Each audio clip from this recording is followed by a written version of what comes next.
Good morning. How we doing? Good morning. Great. Everybody having a good camp? Questions? Andy, I think everybody's intrigued by Broderick Jones. Just, you played offensive line yourself. When you have a young rookie like that, what kind of things are you looking for that tell you that he's going to be ready to start? Well, we know Broderick with the physical attributes he's had. We saw that in the testing. We saw it on the tape. And I think the thing is he's coming out every day and he's working. And he's working to get better. And he's seeking the knowledge. He's receptive to it. You see him working with Dan Moore every day, and he's just learning and he's growing. And he's out there stacking days, and, it's a natural progression. And we're watching him do it right now in front of our eyes. So he's an arrow-up guy, and we're excited where he's heading. Does having Dan Moore lessen the urgency for Broderick to develop? I mean, just because you sort of have the luxury of Moore being able to be the guy. Dan's a pro. He's a great guy. We're lucky we have him. We're fortunate we have him. We're glad we have him. And you watch him out there. His willingness to share what he's learned so far in the league with Broderick is tremendous. And I think that just speaks for the offensive line room. You see those guys working with each other every day afterwards on the field, whether it's Dan working with Broderick. You see Isaac working with the guards. Everyone's just trying to get each other better and help each other out. And I think that speaks for the chemistry of that room. Andy, I know Omar spoke of this before, but how important when you came in is to create depth in every position? Because obviously it seems like that's what you guys were after when you came in here. Yeah, great question, Mark. It's about competition. Competition brings out the best. We say cream rises to the top. We're seeing it right now. The guys are out there battling, and it's a good thing. It's a healthy competition. You've seen, like I said, these guys are helping each other out. The young guys, the old guys are helping out the young guys. And they're working together. But, it's going to work itself out. We got our first test Friday night. We'll see how these guys do. They can bring it into the stadium and apply it there. Andy, beside left tackle, what are the couple areas where you're particularly interested in how the competition's going? I think we're just across the board. We're watching the players shake out. We got a lot of guys, fighting different spots. We brought a lot of new players in this year. And we're watching the chemistry develop with those players in the offensive line room. You're watching it in the secondary, and you're seeing it develop and come together. So I don't want to focus on one area. I think we have a lot of competition going on across the board, and it's created a real positive environment of practice. Andy, building off of Mark's question about the depth, the attention to depth, that was something you guys especially seem to do along the line of scrimmage on both sides. Now that these guys are out here, now that you've got your hands on them, how is that manifested? How is that materialized? Has it kind of come together the way you thought it would with those players you added this offseason? I think so. I think a lot of them are as advertised from what we saw on tape, what we knew about them coming in. And you're just watching them, when you come from a new place and you're in a new place, you're watching them adjust to the culture. And I think you're seeing a seamless adjustment in terms of what the players coming in and, how we do things here as the Steelers. And the skill sets are there, and you're watching guys go out there daily and perform and compete. And, I know when I was in the past, when I've been in a place in 2017, Philadelphia, we needed every guy on that roster and then some because of injuries. So you can never have enough. We would say corners. You can never. If you have 3, you need 4. If you have 4, you need 5. You can never have enough. And depth is a luxury to have. And we're fortunate to have the players that we have here on this 90-man roster competing. And Andy, when you obviously had input into Ciamalo and Nate Herman, I presume. What about guys like Dunkel, Hakeem Butler, Elijah Riley? Did you see something in Philadelphia in those guys that have helped bring them in here? Well, I did. I was with them there, but we also look at them as a group. Our pro scouts look at them. Sheldon White and his group, they do a tremendous job for us in evaluation, and it's a we thing. Now, I know those guys because been around them, knew about their personality a little bit, so able to share that. But those guys are all competitive guys. They're tough. They love the game. They're here. They're fighting and they're competing every day. So, knowing about a guy is key, especially in free agency or to bringing a guy in. If you spend time with them, I heard a long time ago that you never really know about someone until you live with them. And the key, I think, a lot of free agency is you see the film, but knowing the person. And here you're getting when they would come through the door. Andy, when you began this process, Did you expect to turn over almost the entire inside linebacker room, and what are your thoughts on the guys you have brought in there? We're excited about the guys we have here. We just had an opportunity with the Landon, with Cole, with Quan, Nick, Tanner. Mark, we're seeing Mark grow. Robinson, you're seeing his growth daily. Chappelle. We got a good group of guys, and watching them work together, watching them grow. It was just an opportunity. Credit to Omar for getting those deals done and getting those players in here. They're guys that love football. They're leaders. They're great teammates, and we're excited to have them. Andy, you mentioned the injuries. You've had a number at safety. Are there any concerns about any of those being long-term? Is that an area you're going to have to strengthen, and what have you seen from the depth at that position? So Mike will handle the injuries. He's coming up a little bit later. Coach talks about that. But it's a good group of guys. They're physical. They're instinctive guys. They're high football character players, and they're working together, and it's a good competition again. We're seeing it across the board. The competition we have is exciting, and it's playing out in front of us each day. But still, there have been injury plague. Keanu Neal's been injury plague. Casey's a little small for a strong safety. He's been starting to get beat up a little last few years. What do you have behind them? Is there a contingency plan at strong safety? We like those guys. We're looking forward to them. We're counting on them. Injuries are part of the game, and Coach does a good job managing them, I think. And we got a great training staff and doctors, and, we have a comfort level with those players. So we like the group as a whole. We think it's a strong group. The strength is in the wholeness of the group. Andy, I know that Kendrick Green is someone that was drafted before you got here, but he's obviously been working with the fullback a little bit more, H-back. What is it about his physical attributes that make that what seems like a real possibility that he could maybe be a versatile guy in that way? Right. Well, this is the time of year to experiment. You're seeing guys line up at different positions, and we're just trying to find out about players and their skill sets. And, we're getting creative with Kendrick, and his willingness it's been fun to watch him, work at fullback, and he's done some good things out there. I think everybody saw Friday night, some of the blocks and the catches he had. So, it's just Coach Canada getting creative, and finding roles for guys and the versatility some players have. So you're seeing that on our offensive line. You're seeing guys work at left tackle, right tackle, both guards and sides. So this is the time for us to find out about our players and what they have and what they offer.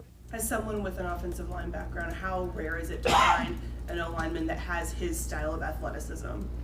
It's fun to watch. You see a big guy like that going and blocking a linebacker and then getting out of space with the football. It's every offensive lineman's dream, they say. So it's been good. It's been positive so far. So we'll see how this keeps going forward. Andy, so much of offensive line play is about how the pieces fit together, not just the talent of the individuals. How have you seen how Isaac fits in with the guys you have? Maybe how he makes them better, and what maybe something stood out to you since you've seen him on the field with your other guys? Right. Isaac's a pro. He's been doing it, at a pretty high level in this league. And I think his consistency day to day, his focus, his savviness, his instincts, he comes from a really strong room in Philadelphia. And you see him working with the players, the young guys here, his willingness to share that. But, the best five are going to play on the field, and that's Coach's policy.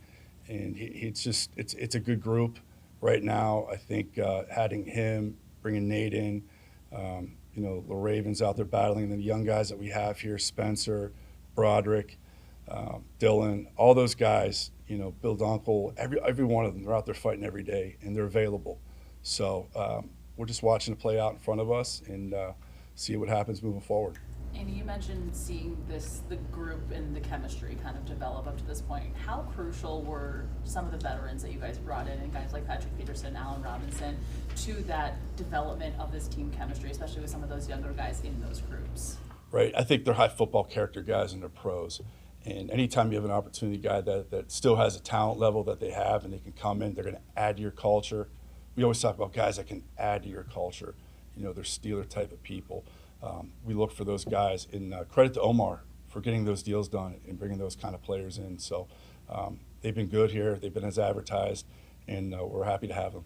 Andy, it seems really intentional, just bring a bunch of big dudes, especially along the lines, looking to develop a personality, it appears. Do you see that? Like the idea that you guys said, when we get this guy, we get this guy. When you watch like the goal line drill yesterday, do you see like, hey, this is exactly what we were talking about? Right. Well, we want to be a physical team. we believe in the line of scrimmage, offensive line, the defensive line, front seven. And, iron sharpens iron, as Coach says. And the competition we have up there with the big guys, it's good. It's a good thing. And they're going out there, they're making each other better. So we'll continue to see these guys compete. We want to be big. We want to be physical. And, that's what we're going to continue to do. Was that a goal of yours and the rest of the front office to create a roster this year that had the potential to be more matchup specific week to week? In other words, create versatility where, all right, today's more of a tight end game, so we're going to give Mike more pieces here. Or, this might be more of a run-oriented team, so we've got nose tackles that we can play today that might not be active the next 2 weeks. Like, was that kind of a hope of yours? You could be more matchup specific week to week with the roster you created? So we go through the process, and you look at players and you watch them. You try to, you got to have the talent first, but then you also look for guys as you go through with the makeup, the Steeler type of people, and you focus on those guys. And we know what we want to be. We know the type of team we want to be. The physicality, the toughness, the size, being the Pittsburgh Steelers, and we have an opportunity to get those guys like Darnell. Darnell's unique, right? There's just not many guys that size at that position with that kind of length and that kind of athletic ability and strength that he has. And it was an opportunity to get a player like that, and acquire a player like that. It's 21 years old. So, we're going to look at every one of those players that are unusual, and some, guys that are testing, or their physicality, their attributes are different. They love the game, and they're Steeler type of people. Any chance we can get a player like that, we will. Is Connor like that? Connor Hayward like that? Connor Hayward's a football player. He's a tough kid. He's versatile. He's competitive. He does a lot of different things for us well, and we're watching him grow in front of our eyes every day too. Andy, when you look at a guy like Allen Robinson, how imperative was it to have a veteran in the presence for someone that Kenny can kind of latch onto and kind of feed off of him? What kind of an impact has he made on your receivers room so far? Yeah, I think, Allen, not only for Kenny, but I think for the other receivers in the room, for Deontay, for George, two young guys. You get a player with his resume to come in, and the football character and the leadership that he adds and he brings to a room. We're excited. I think he adds a lot to the receiver room with Kenny. We're seeing him out there working and growing and learning our system and get better every day. So, happy to have him here. Is Darnell a little further along than you guys thought he'd be at this point, just with how difficult it can be for rookies at that position at this level? I think you just see him growing day to day. It's natural. He's getting better. He's learning. Some of the things he can do, others just can't, with that size and that strength and the length and the athleticism that he has. So that's natural, and we think he's 21 years old. We think the ceiling's high, and he's just going to continue to get better. Andy, as a talent evaluator, a couple of years back when you were with the Eagles, could you foresee Highsmith being able to grow as quick as he has over the past couple of years? I saw him at the East-West game, and he had a really good week down there. And it's just another example of a guy that was drafted, that was developed, and progressed and re-signed. And what a great story it is, to see him in this defense. And, credit to him and Omar. They got a deal done, and he's going to be a Steeler here for a while, but he's a big part of what we do. You mentioned Quan earlier when talking about the inside linebackers. Was there something that you guys saw with that group in the spring or the first few days of camp that made you guys want to bring in a veteran a few days in? I think whenever you have an opportunity to add a guy like Quan, we saw him last year, we played against him, we watched him on film. He's got a resume in his physicality, the energy he plays with, the range.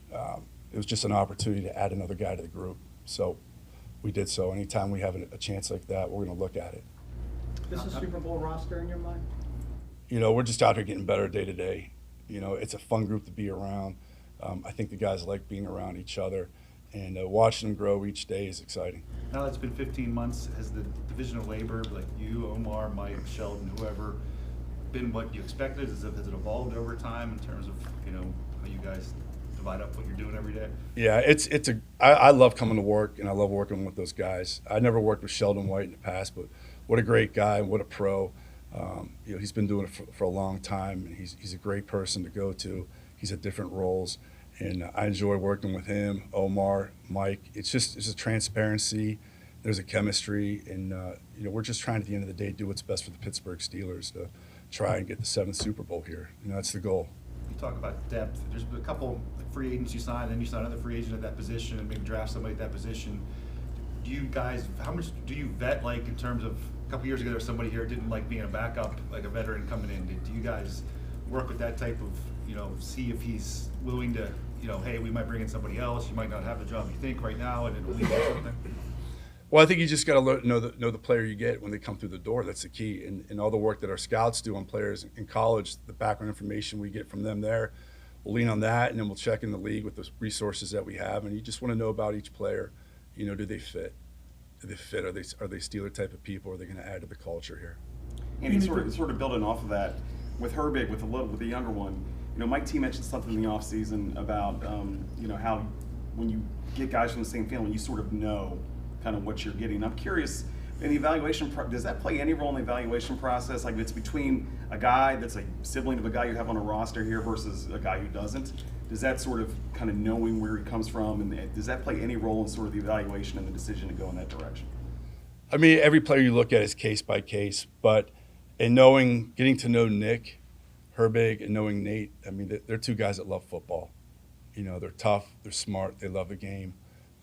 Just met their mom and dad the other night, Robin and Bruce, and what great people and parents. So, they're young guys, they're physical, they're tough, they love football, and we're just happy to have them both, excited to have both here. Well, I know that, but I would imagine most guys get drafted love football. I'm just sort of curious, is there something specific about, like, does the family history play a role in sort of the decision to choose one guy over another? You weigh that in.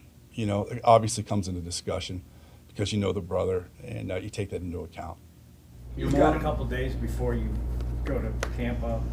I know you probably not going to name specific players, but maybe the groupings, something you guys as a staff have seen a position or a group of a unit that's kind of maybe surprised you that it's farther along. Something you're just pleasantly surprised by as camps kind of progress. Yeah, I don't want to single any one of them out because I think every group has got good things going on right now. I think you're seeing a lot of positivity, the competition across the board that was created here with what we've added in the off season. It's just taking place, and our first test is Friday night. Coach will talk to you about later on. I'm sure he'll tell you what guys are going to play and who's going to play and whatnot. But we're just excited to watch these guys go into the stadium and see if they can take what they've done so far on the practice fields out here and apply it in Tampa. So. Andy, the way the game is specialized now, I'm wondering how your job has changed over the years, just in terms of position flexibility really across the roster, and has that changed from the time you came into the league, and is it almost a must, if you're going to be a bottom end guy on the NFL roster? Right. The position versatility helps, no doubt. The more you can do, as we always say, the more hats you can wear. It's going to help your cause and raise your value. So. Yeah, smart, tough, love the game, physical, availability, all that stuff comes into play. Two more.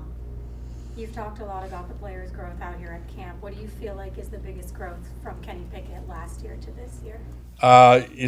It's fun to watch him embrace that QB1 role, and you've seen his growth every day, the ownership he's taking, the command he has. He worked extremely hard this offseason.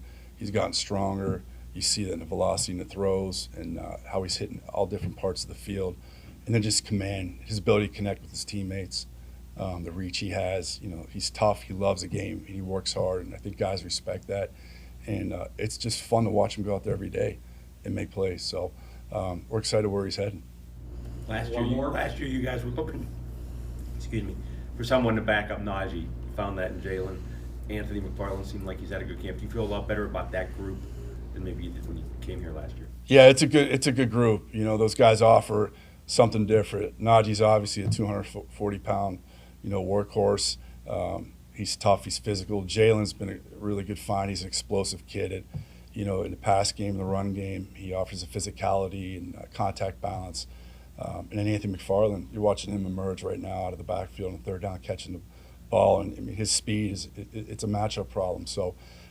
It's been good so far, and just want to continue to watch him grow and, take it into the stadium Friday night when we get down to Tampa. All right. Thanks, Andy. Thanks, guys.